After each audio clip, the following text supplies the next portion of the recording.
Hello my dear friends, I am back again with my new video and new chapter in physics today. Today we are going to start Newton's laws of motion. Okay, there was a philosopher named Aristotle who gave a statement. Basically, it was known as Aristotle's fallacy because it was a contradictory statement. So, let us know what the statement was.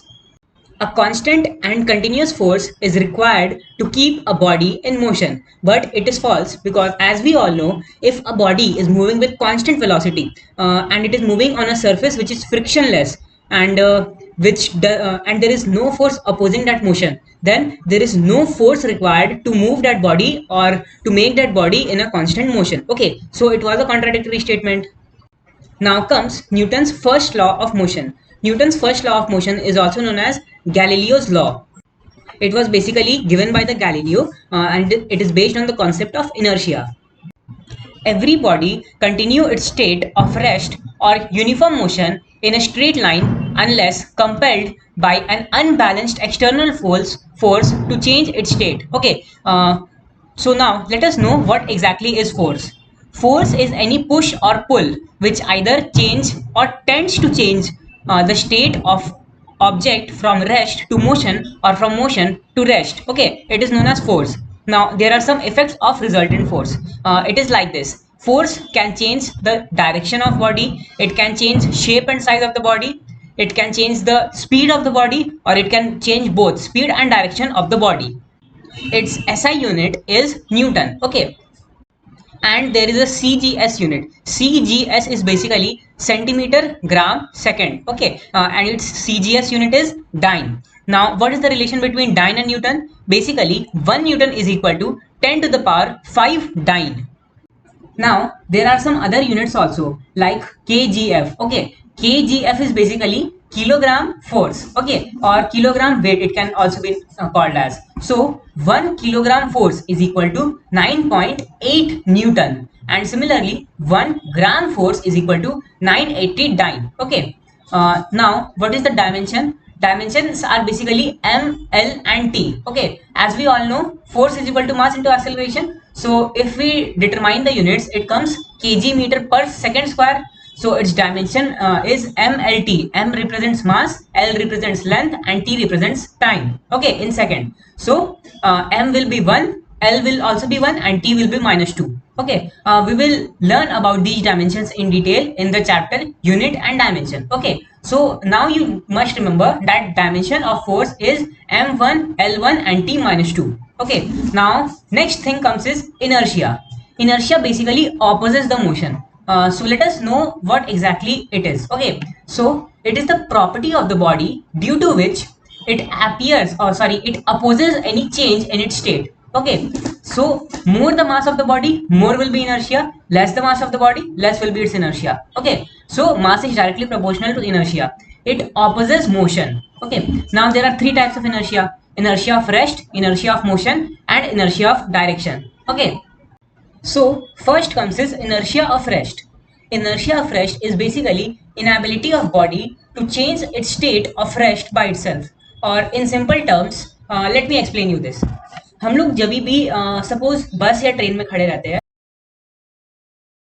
और अचानक से वो बस या train start होता है, तो हम लोग का नीचे वाला पोर्शन जो बस या ट्रेन के कांटेक्ट में होता है वो सडनली मोशन में चल जाता है, बट हम लोग का अपर बॉडी वो रेस्ट में ही रहना चाहता है, तो जिसके कारण हम लोग पीछे की साइड फोर्स फील करते हैं. ठीक है, वही है इनर्शिया ऑफ रेस्ट. उसके बाद आता है inertia of motion. Inertia of motion यही बोलता है कि जब हम लोग का बॉडी मोशन में है और वो सडनली रेस्ट पे आ जाए तो हम लोग आगे फील करते हैं फोर्स को. ठीक है, सेम एग्जांपल लेते हैं. जैसे ट्रेन के अंदर सडनली अगर ब्रेक लगे तो हम लोग आगे मूव करते हैं. ठीक है, क्योंकि हम लोग का नीचे वाला बॉडी ट्रेन के साथ कांटेक्ट होने के कारण वो रेस्ट पे आ जाता है, बट हम लोग का ऊपर का बॉडी वो मोशन में ही रहना चाह रहा है, जिसके कारण हम लोग आगे फोर्स फील करते हैं. तीसरा आता है इनर्शिया ऑफ डायरेक्शन. ये हम लोग सबको बहुत इजीली एक्सपीरियंस किया है. जब भी हम लोग कार से मूव करते हैं सपोज माउंटेन्स में, तो टर्निंग के कारण हम लोग आउटवर्ड मतलब खिड़की के साइड फोर्स फेस करते हैं. ठीक है, शार्प टर्निंग्स और में फोर्स फेस करते हैं. तो वो वही कि वो पर्टिकुलर डायरेक्शन की जगह वो उस डायरेक्शन में जाना चाहे, तो वही होता है इनर्शिया ऑफ डायरेक्शन. वो अपना उस डायरेक्शन की जगह उस डायरेक्शन में जाना चाह रहा है तो उसको रेजिस्ट कर रहा है, ठीक है, जिसके कारण हम लोग फोर्स उस साइड फेस करते हैं. So it is basically inability of body to change its direction of motion by itself. Now, next topic that comes is momentum. It is denoted by P. Okay, so momentum is basically the total quantity of motion associated with moving of body is known as the momentum of body. Okay, it is basically the product of mass and velocity, and its unit is kg meter per second. So it dimensions we will also find out from this. Dimensions is basically m, l and t. M is mass, l is length and t is time. Okay, so power of mass means kg has a power of 1. Similarly, length meter has also a power of 1, and time has a power of -1 because it is meter per second, so -1. So m 1, m to the power 1, l to the power 1 and t to the power -1. Okay, so let us solve some questions here. Now see this question. If a ball rebound with same speed, then find the change in momentum. Momentum is basically mass into velocity. Okay, so it is given that ball moves with the velocity of u, and after rebound it is again moving with the velocity of u and has a mass of m. So okay, so initial momentum when it before hitting its wall, or can say on hitting the wall, it has a momentum of mu. We are taking this direction as I cap, so this will be minus I cap. Okay, so this one is positive, then this one will be negative. So initial momentum will be mu I cap, and final momentum, okay, after the rebounds, it will be mu minus I cap, or it can be also written as minus mu I cap. Okay, now we know that change in momentum is calculated by final momentum minus initial momentum. See, final momentum is minus mu I cap and initial momentum is mu I cap. So final minus initial minus mu I cap. Okay, so it will give us minus minus minus mu will be minus 2 mu I cap. Okay, so change in momentum will be minus 2 mu I cap, and if we are asked to find the magnitude of change in momentum, then magnitude will be 2 mu. Okay, now similarly, see this question here. We have to find change in magnitude. Okay, now a ball hits a wall with a velocity of u, and then again rebounds back. Okay, and it makes an angle of theta with a normal. Normal is basically perpendicular to the plane. Okay, so now see, we will resolve this force into its components. So on resolving, see, this angle is theta, so this will be parallel to it. So this angle will also be theta, and with theta angle is always cos, so it becomes u cos theta. Similarly, this will be u sin theta, and for here also, see, this line is parallel to this line. Okay, so these are corresponding angles, so this is theta, then this will also be theta, so it becomes u cos theta and this becomes u sin theta.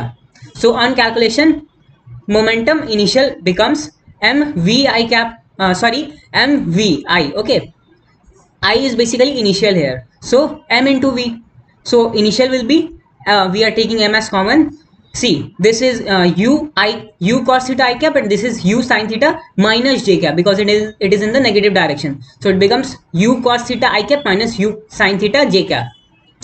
Similarly, for final momentum, we will get the answer as minus u cos theta I cap and minus u sin theta j cap. Okay, so on we have to find the change in momentum. So change in momentum will be p final minus p initial. So we are taking m as common in both the cases.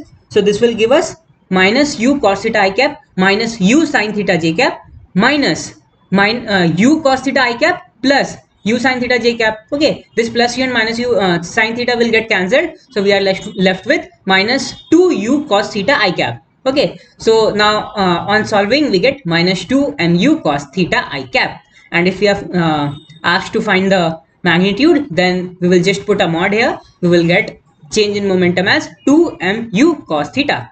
So that's all for today. Thank you.